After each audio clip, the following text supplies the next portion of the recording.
Right. This type of FRQ is qualitative or quantitative translation.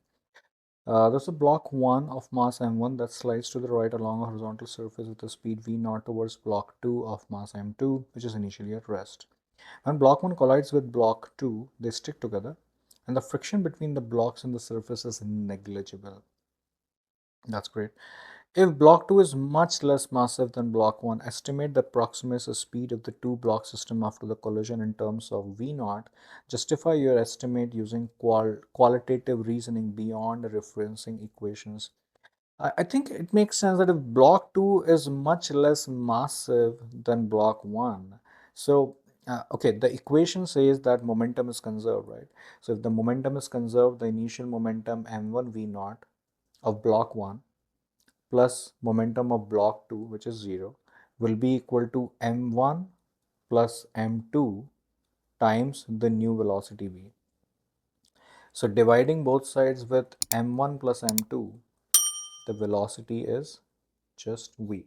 Now it makes sense that if m1, m2 is much less than m1, there will not be any effect of the collision, right? It's like a very big block collides with a small block. I mean, what can the small block do for the velocity? Nothing. The velocity is going to almost remain same, which which makes sense qualitatively, and quantitatively, of course, m2 is less than m1, which means that this m2 can just be ignored because m2 plus m1 will be almost m1.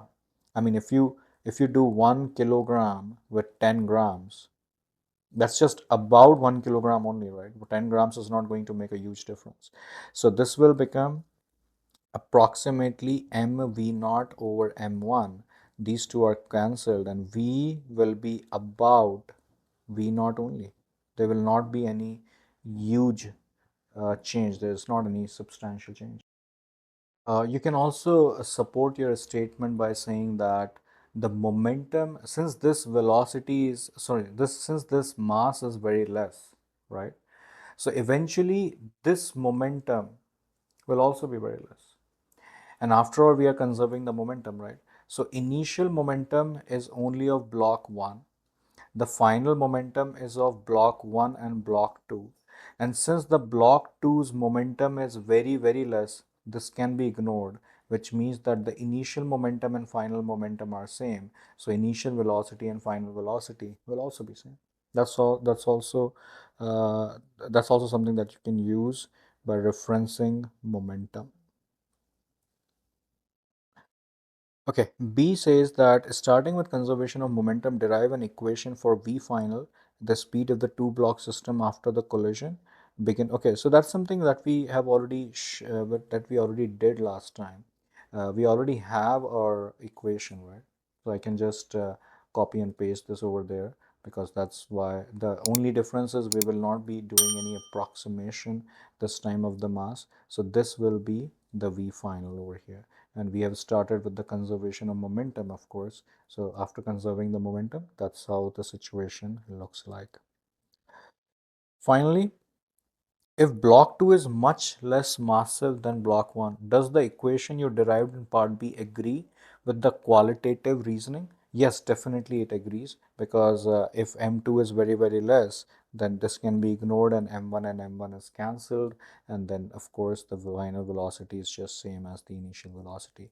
So m1 v0 over m1, which is just v0, so v final is about same as v0.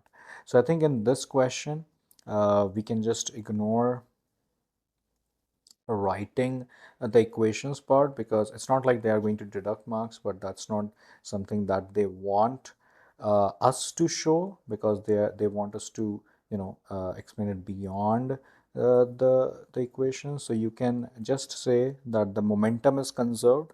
Momentum is conserved.